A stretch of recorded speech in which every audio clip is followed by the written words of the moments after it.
Welcome back. Week 3 lecture covering chapters 3 and 7 that you would have read in the homework from this past week. Chapter 3 covers the principles of baking. So things like the importance of gluten. I've talked about this many times in class, but it's responsible for the texture, structure, and strength of your baked goods. Remember, it's formed when water and flour mix together, and that water will actually hydrate the proteins glutenin and gliadin, and then the mixing strengthens those two proteins into those elastic strands of gluten. The more mixing and kneading done to the dough, the stronger this network of elastic strands will be. Speaking of mixing, it's important to know what each term for every kind of mixing method, what each term means. So everything from kneading to beating to whipping to stirring to mixing to creaming. There are various terms used in your recipes. You can find them on, if you have the third edition of On Baking, you will find a table 3.1 on page 49 that lists each of the terms of baking, or each of the terms of mixing, and what they actually mean. Going forward, as you read your recipes, it's very important to pay attention to this part of each recipe. You need to know that beating involves using a paddle, whereas kneading uses your dough hook, and whipping will use your whip attachment. We're talking almost exclusively here about using the mixer, using your electric mixer. Going forward, I will not be explaining it, and these terms are going to be on quizzes and potentially midterm or final exam. So it is important to read over those, become familiar with the terms so that you know what you are needing to do. Chapter 3 is also really important because it explains a lot of the science behind the baking process, as well as why it is important that you follow the steps in every recipe. Certain things added at different times in the mixing of a recipe will affect your final product. Important to know that. Very important to follow the order with which you are told to mix certain ingredients. Remember the muffin method, where we need to mix our dry ingredients all together, our wet ingredients together, and then very, very, very gently combine everything all together so that there is little to no gluten development. Things like that are important to know. This chapter also touches on the importance of balancing flavors and how to engage every sense in order to create the most fulfilling eating experience for your customer. If you want to learn how to develop your own recipes, you need to understand the importance of how a person experiences each bite. And chapter 3 goes into great detail on the sensory experience of eating food. As a pastry chef, as a culinary chef, it doesn't matter. If you are creating food for people, it is important to know what they are experiencing and how you can manipulate that or play to the strengths. I always say you eat with your eyes first. The very first thing, you see it. The next thing, you smell it. So those are both very important things to think about. Ever wonder why a bakery always smells amazing when you walk by? That nose draws you in. Your eyes see everything displayed beautifully on the counter. Guess what? You're probably going to buy something. That's the goal. Moving on to chapter 7, artisan breads. This one I do want to talk about quite a bit. There is also a chart in here, a table that you are going to need to pay attention to. It does come up again later on, again in testing, but also in just your knowledge from when we were making the bread. So far you have made two different breads. Both have similarities and both have differences, and you're going to find we're going to make all kinds of different breads in this course, and it's very important to know what is going on and why. Again, moving on in your career, if you are wanting to create some of your own bread formulas, it's important to know what is happening in that bread and what you need to have happen and what is completely optional. So this chapter starts by explaining the differences in yeast. Okay, we have talked about yeast a little bit already, but I'll cover it again a little bit more here. Read this chapter, read the section on yeast for sure. That is a very, very important thing to understand. As you know, we have had some products not rise in class because something went wrong with the yeast, or we have had different yeasts that we've had to substitute out, and it's important to know what's going on and why they might be substituted. Remember, yeast is a living organism. It eats carbohydrates, produces alcohol and carbon dioxide. It is produced commercially in three forms, right? We have the compressed form, compressed form, which is also referred to as the fresh form. That's the big block of this weird spongy paste type thing. That's the fresh yeast. It has a short lifespan, or short shelf life, and it must stay in the fridge. There's instant dry, which also must stay in the fridge. It can be added directly to your recipe. Nothing needs to be started for you or for the yeast to have optimal activity. But it does have a bit of a longer shelf life than your fresh yeast, even both of them staying in the fridge. Active dry is even drier, more concentrated in all of those little balls that you see in your active dry yeast. It's very, very concentrated, has a very long shelf life, and does not need to stay in the fridge. It can live on the shelf. It can be your backup yeast that in case you run out of the other two yeasts and it didn't come in your order, you always have active dry that you can wake up.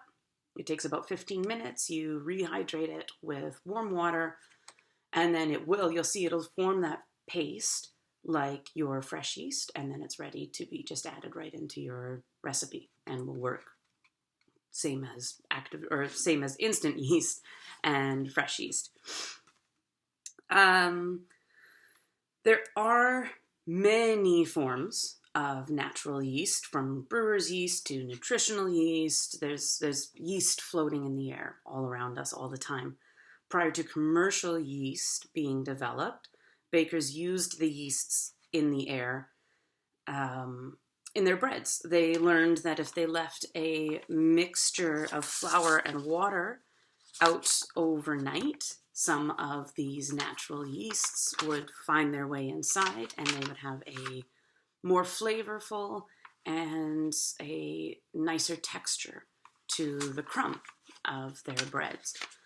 They then realized that if they kept this mixture of flour and water out for a long time, fed it more flour and water from time to time, that they would actually get more yeast growing in their mixture and more flavor. And if they just used a little bit of it in their breads and kept that main mother starter, as it's called, they could continue to develop this flavor, develop the yeast and the strength of the yeast.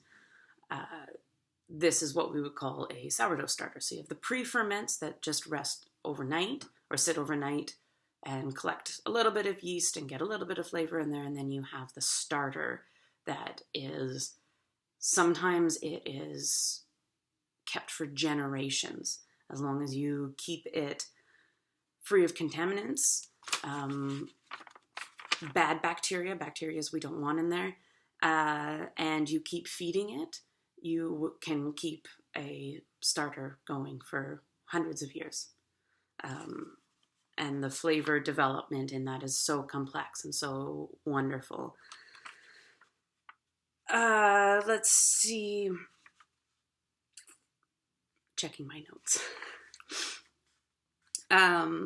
If you observe one of these sourdough starters 8 to 12 hours after a feeding, you will notice that there are lots of bubbles in it and has grown in volume. This is due to the natural yeasts eating the carbs in the flour and producing the alcohol, the aroma, the smell, and the carbon dioxide, which is those bubbles forming in there.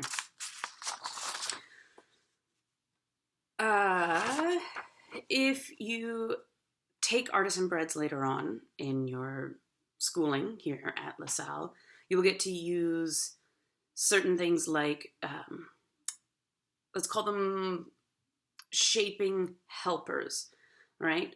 We do use a couche in this class when we make our artisan baguettes, but there are a couple of other things called a banneton or a brat form. Those are used for your free-form loaves that you still need to keep in a bit of a shape while they are proofing, and then you will unmold them onto your pan and bake them free-form. We do use loaf pans in this course, as well as even muffin tins for some of our doughs, our yeasted doughs that we're making. All right. From this week on, we will be making all of our bread doughs by hand. We have started with it in the machine, and now we're going to be working by hand. We will also be calculating the desired dough temperature and checking our temperatures after we have finished our kneading. We've formed our gluten window, and now we check our temperature of our bread. As a review of that calculation, that desired dough temperature, you need to check room temperature, flour temperature, cooler temperature, all of the temperatures of everything that's going into your dough. When we're going by hand, we don't need to worry about the friction factor, which is what happens as your dough moves around in an industrial mixer. It moves with such force and speed that there's actually friction happening between the dough and the bowl, and that will rise temperature. Friction, think of rubbing your hands together like this. That's causing friction, and your hands warm up. It produces heat. So that's another reason why it's so important to really stick to that 10 minutes when you are using an industrial mixer. For the desired dough temperature, though, we do have control over the temperature of the water. So once you figure out all of the other temperatures, you run them through your desired dough temperature calculation. I gave you a handout at the beginning of the quarter for that, and it will tell you what the temperature of your water will be, or what temperature you need your water to be. So go to the sink right before you're about to mix your breads. Don't measure out your water until you're ready to mix the bread. Use your thermometer, get the water out of the tap to the temperature that you need. It's usually somewhere between 65 and 70 Fahrenheit that you need your temperature of your water to be, and then measure out your water with the proper temperature. From this point, I do want to review the 10 stages of production for yeast bread. Again, another list that you should pay attention to, as it will come up in your quizzes and potentially your exams. It is important for you to know as well, just so that when you are making a bread, you can go through this list in your mind and think, oh, okay, oh wait, maybe I skipped a step here where I skipped the punching down step. We will get to that. That's step 4. Okay, stage 1, scaling of the ingredients. Accuracy and temperature are important. You will hear me talk about this a lot because it is very important. Remember that your ratio of flour to water may vary depending on your room humidity or the age of your flour, where the flour came from, where it was milled, the flour protein content. There are many, many factors, and this is why it is so important for you to use your hands in the dough so that you get an idea of, oh, okay, this one is supposed to be a 70% hydration. It should feel a little bit wetter than this, or oh, it's way too wet. It is only 70% hydration. I should be able to hold this with my hands. It should be able to form a really nice dough. I need to add a little more flour to it. You can use your baker's percentage calculation, taking the total value of your water and divide it by the total value of all flours. So some of our breads are going to have whole wheat and bread flour in them. So add those two together and divide your water amount by the flour amount, and that's going to give you the percentage of your hydration. So 70%, 80%, 50% for a really dry dough. Number 2, mixing and kneading of the dough. The order, temperature, and way you add each ingredient is important, as it can completely change your bread. For example, if you're adding cheese to your bread, there are different times and different ways that you can add your cheese for a different effect. It's the exact same ingredient. Let's say we're using cheddar cheese because it's orange. So if you grate your cheese and you add it in when you add all of your ingredients in together at the very beginning, obviously the cheese is still there, but you won't be able to see it individually you won't see pieces of cheese.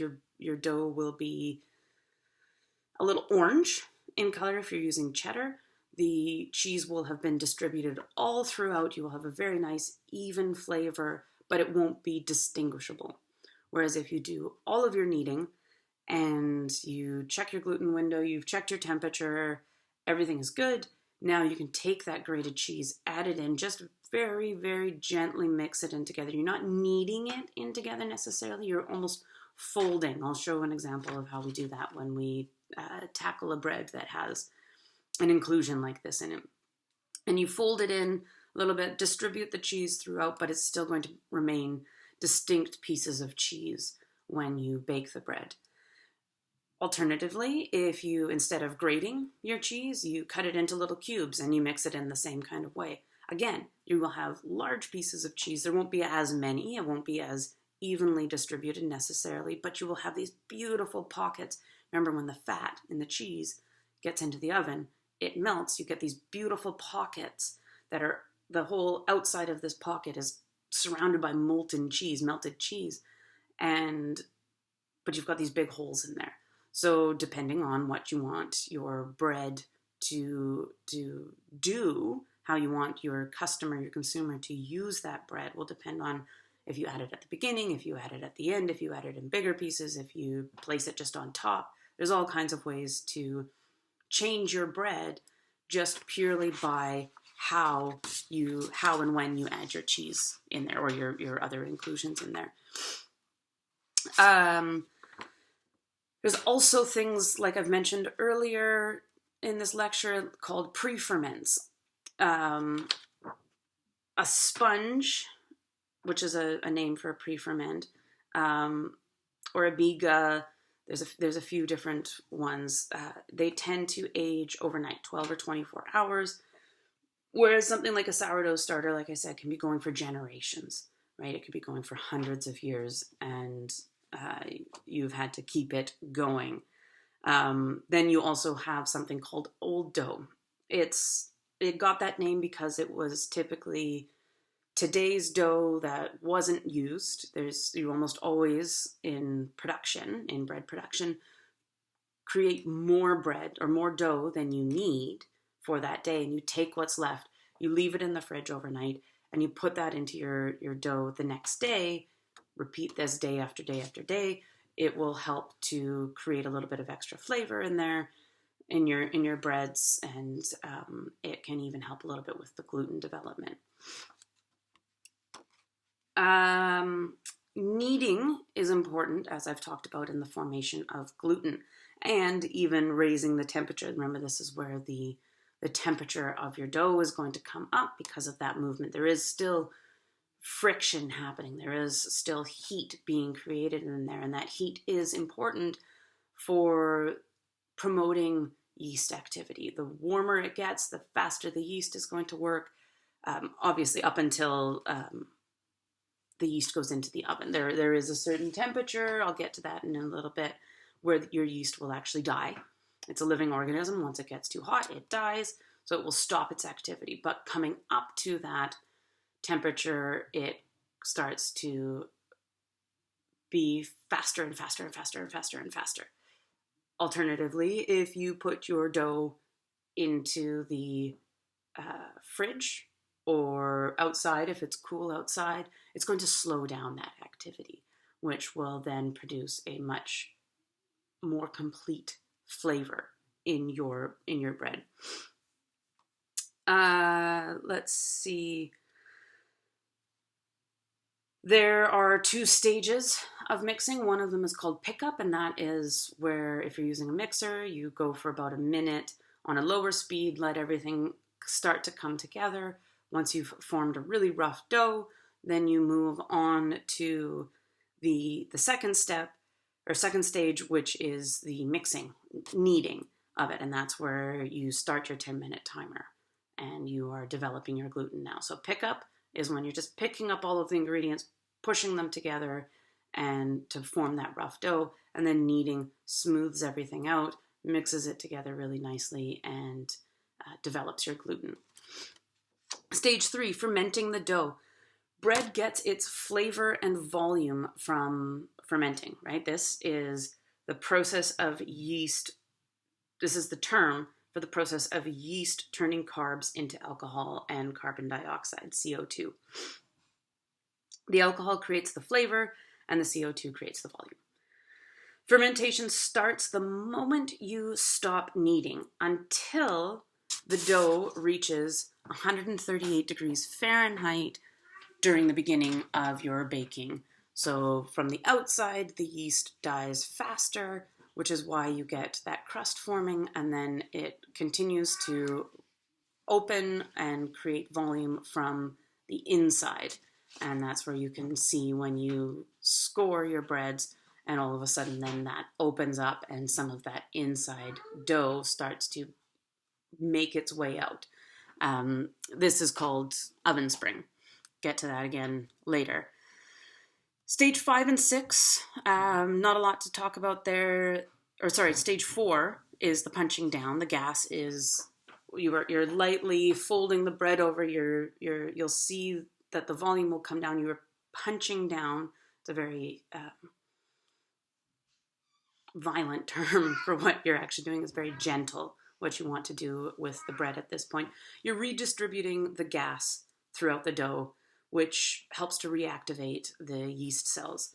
It evens out the temperature throughout. Again, you've got surface temperature versus the inside temperature, and it helps to relax the gluten, which will make it easier to shape later on. You punch down, you let it rest for just a few minutes, come back to it, portion it, stage 5, where you cut it into your desired weights, either small weights for buns or larger weights if you have a large head of dough that you're cutting into multiple loaves. After you portion it, you immediately go to stage 6, where you round each of these portions, right? That's where you portion it, you round it, you place the rounded dough ball off to the side, cover it with plastic, let it rest for a little bit. This helps to create a relaxed dough that rises evenly. As long as you have a really nice, smooth outside to these rounded portions, that's going to help your dough rise nice and evenly.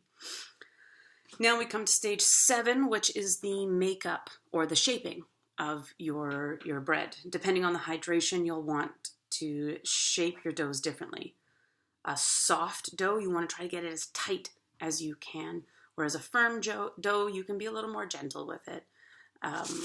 This is in reference to the hydration.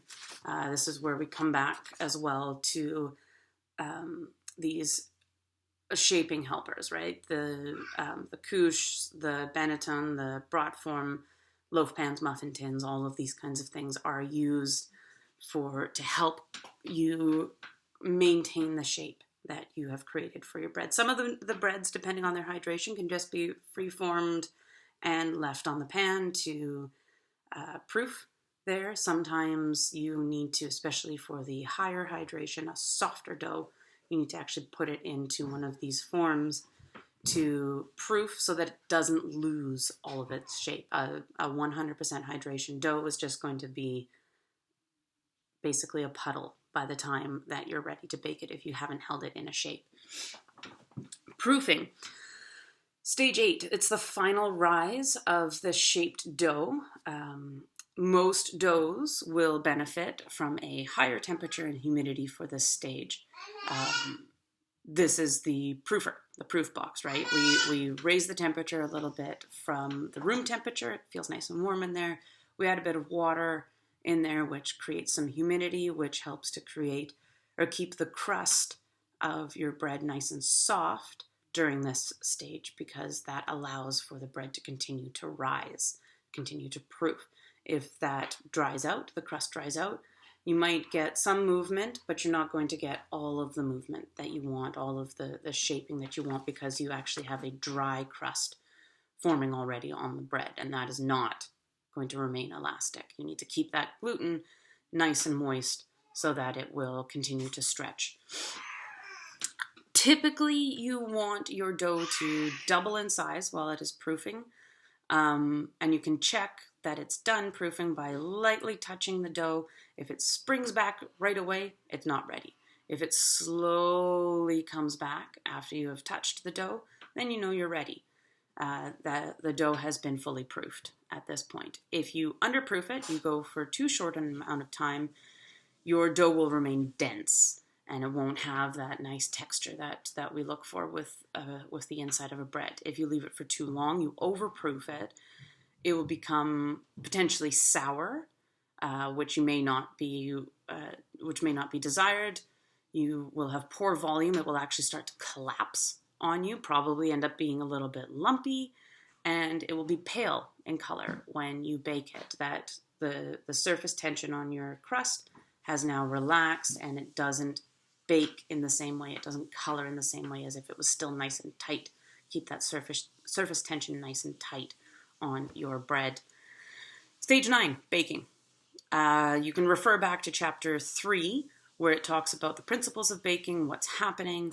Remember last week I actually covered the stages, the 10 stages of baking, and what is happening at each point in the oven. One thing, though, that I will bring to your attention when we talk about breads or yeasted doughs is that there's this moment called oven spring. And that's when your dough comes into the oven. All of a sudden, like I said, the heat rises. Your bread, your yeast suddenly gets really, really active, produces a lot of alcohol and carbon dioxide, and suddenly that bread starts to rise, and that's that oven spring. So that's where you can have a loaf in a loaf pan, and it rises just to the top of the loaf pan, but by the time that you just finished baking, it's actually almost coming up and over the sides of that loaf pan. That's that oven spring, that one last hurrah of the yeast before it all dies. It can be, you do have some control over this, using various washes to help keep the crust nice and moist when it goes into the oven, or you can score it, right? And that's where you as the baker are now in control of where that bread will split to allow the dough inside to continue to expand. If you don't slash, if you don't score your bread, the gas is going to find the weakest point in the dough, any sort of crack, or remember the key, the seam, it's going to find any weak point and just burst out of there. So you will have a dough that you may not like the look of. It may not be the look that you're going for.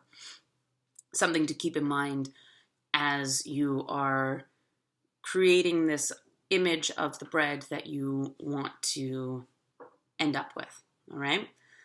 Stage 10 is the cooling and storing. So similar to stage 10 in the stages of baking, right? Now we cool it. It's important for your bread to cool at room temperature. Do not try to rush this process. Allow your bread to just cool on a rack. Remove it from its form, its pan, as quickly as you can. to allow it to dry out nicely, right? This is the chance for the last bits of moisture to escape from your bread. If you leave it in the pan, this nice crust that you have just created will be lost, because as all of that moisture tries to leave, but it's held in by the pan, and then it's held against your crust, and that crust is going to get a little bit soggy. So that's always something to keep in mind when you are cooling your breads. When you're cooling any products, really. Muffins, same thing, right? They stay inside of that muffin tin, and they potentially are going to soften. For storing your breads, do not store them in the fridge. This does not preserve their freshness. Either store them at room temperature and eat them quickly within a few days, especially if there aren't any preservatives added in there.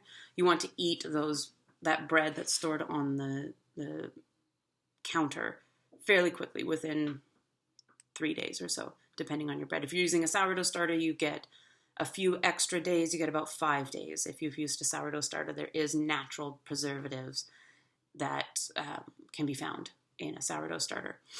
Or freeze it. Freezing does keep your product fresh. If you remove your bread from the oven, you allow it to cool just for a few minutes, and then you wrap it up really nice and tightly, multiple layers of plastic wrap, and put it immediately into the freezer. All of that extra moisture, or all of that moisture before it leaves your bread, freezes, and then when you bring it back out onto the counter when you're ready to eat it later on, that moisture will, or the ice will melt, and it will slowly be released as if your bread had just come out of the oven, giving you the freshness a little bit longer.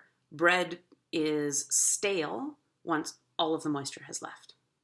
All right. You do have the opportunity about a day after it has become stale. You can place your bread back in the oven for 5 to 10 minutes at about 350 degrees, and that is going to encourage your starch and gluten to release the last bit of moisture that they are holding on to. But you can only do this once. After you have reheated the bread, all of the moisture is gone, and your bread will stale even faster now. So within half an hour of reheating your bread, you'll notice it becomes really dry and stale very quickly. So this is sort of that last ditch. Oh, I want to use that last little bit of my bread with my dinner tonight. Put it in the oven as you're serving your meal.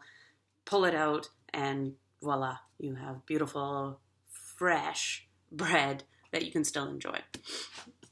Those are the 10 stages of artisan bread production, or of yeasted bread production. I want to touch a little bit on artisan breads, just as I'm finishing up here. There is a difference between artisan and industrial breads. I mean, that makes sense. There wouldn't be two different terms for it if there wasn't a difference. But typically your industrial breads are made completely by machine. If not completely, the majority of the work for an industrial bread is done by a machine. And they often have additives in them to allow the bread to remain fresh longer. Sometimes they're there to preserve the freshness. Sometimes the additives are actually flavor additives. Almost every commercial sourdough bread that you will eat has a souring flavor additive in it. All right, unless they actually say that this is an artisan bread created using a sourdough starter, most likely it is a flavor additive in there. Artisan breads are made partly or entirely by hand and do not include any of these additives. It's all natural. That's part of the distinction of artisan. Starters and pre-ferments containing the natural yeasts are often, but not always or exclusively, used in artisan breads. This adds the depth of flavor, the natural depth of flavor. And if you're using a sourdough starter, as I mentioned a minute or so ago, adds shelf life. There is some natural preservative qualities that are contained in a sourdough starter. A couple of techniques that I want to touch on for artisan bread production. Autolues. It's a technique sometimes used to improve, or it's a technique that is sometimes used, and it improves the baking and handling qualities of your dough. What you do is the baker takes all of the flour, all of the water, mix them together, get to the beginning of the kneading stage, and then leave it. Cover it with plastic, leave it for 20 minutes, and then come back to it and start, that's when you add all of your other ingredients, the yeast, the salt, any inclusions that might be able to go in at the beginning. If there's sugar, if there's butter, all of this is going to go in after the 20-minute autoluise. What is happening then is you've taken your water, you've taken your flour, you've combined them together, and now you're giving the flour and the proteins in there, the starches, the proteins, the chance to absorb all of your water. That is really what, especially if you're using fresh yeast, that is what your liquid is for rehydrating that flour, rehydrating those proteins and those starches to create your gluten structure and your starch structure. All right. After the 20 minutes, you can add everything in, continue your kneading process as you normally would. However, especially working by machine, but even working by hand, the kneading actually, the time that you need to spend on kneading comes down. So it's important then to really start checking your gluten window at about 5 minutes of kneading and see where you are. And then you continue every minute or two, check your gluten window again. You may not need to go to the full 10 minutes again, especially if it's in a machine. Another term, fermentation. I have used this term many, many times already. As I mentioned a little bit earlier, it is the term that is used for that process that is happening where your yeast is eating all of the carbs and those complex sugars in your dough and turning them into alcohol and CO2, carbon dioxide. Time and function of your fermentation are very important in your artisan bread making. Like I said, industrial breads have a flavor additive. They don't care about time. Well, actually, they do care about time. They want it as short as possible. They want to be able to make as many loaves of bread as they possibly can in the shortest amount of time possible so that they can maximize production and maximize profit, right? And they'll just throw anything in there that they have to create the flavor of the bread that they're looking for in the shortest amount of time, all right? But in artisan breads, we want that natural fermentation to happen. It's what's going to create almost all of your flavor, unless you've added other things like cheeses or spices or herbs or things like that to add different flavors into your breads. For that natural flavor of bread, that natural bread flavor, you need to give time for your yeast to work. You can play with your timing, your fermentation timing, to change the flavor profile. But remember that the longer it ferments and the longer the alcohol and CO2, those are the main things that the yeast produces. But yeast also produces a little bit of acid while all of this is happening when it's breaking down those carbohydrates. Mainly alcohol and CO2 are produced, but there's also a tiny bit of acid. And the longer you ferment your bread, the more acid that is going to be present in your dough, which acid gives a sour flavor. So just keep that in mind when you are thinking about prolonging your fermentation time. It is going to change the dough flavor to be a little more acidic, a little more sour. So some breads, you may want to retard them in a cooler fridge outside if it's cold enough to prolong the fermentation process, to deepen the flavors, to have more acid present for a more sour, complex flavor. Other ones you only want to leave for an hour or so, as we have been doing in class. Again, artisan breads class, you will play with fermentation timing a lot more and be able to see the differences in the flavor, taste the differences. Lastly, though, artisan breads are often shaped by hand and left freeform before baking in a deck-style oven which helps to develop that thick, blistered, chewy. I've heard that crust that I've heard some bakers refer to as gum bleeding crust. Yes, this is something that we are looking for with artisan breads. You want that tough, chewy, crunchy crust that is so different from the interior, the crumb of your bread. That should be still nice and fluffy, possibly with large holes in it, depending on your hydration. You know, there's all kinds of factors that you can look at. I challenge you one time, if you're really interested in breads, make up a large recipe of one dough, cut it into 3 or 4 different loaves, and then play with your fermentation on that. Do one for a short amount of time, do another one for a little bit longer, another one overnight, another one even 2 days. Personal note, my mother will make sourdough bread and leave it for its final proof sometimes for 2 to 3 days. She really loves that sour flavor that develops then. But her breads tend to then be overproofed because they have rested for so long. So things like that, though, you know, she's fine to sacrifice volume for the flavor that she's looking for. And when you're using natural yeasts and pre-ferments and starters, sometimes you do have to sacrifice things. If you want to keep that volume, you would need to put in some additives into there, and then you're not as much of an artisan bread anymore. That's enough for this week. We will be talking a little bit more about these concepts throughout the rest of the course. Make sure that you get your readings done. We will have a quiz after class on Tuesday about everything that I've talked about, and some of it will be a little bit more in depth. I only touch on some of the things that I think are very important for you to know, but it is important for you to know everything that's going on inside your doughs as you are working with them, inside your products. I will see you in class.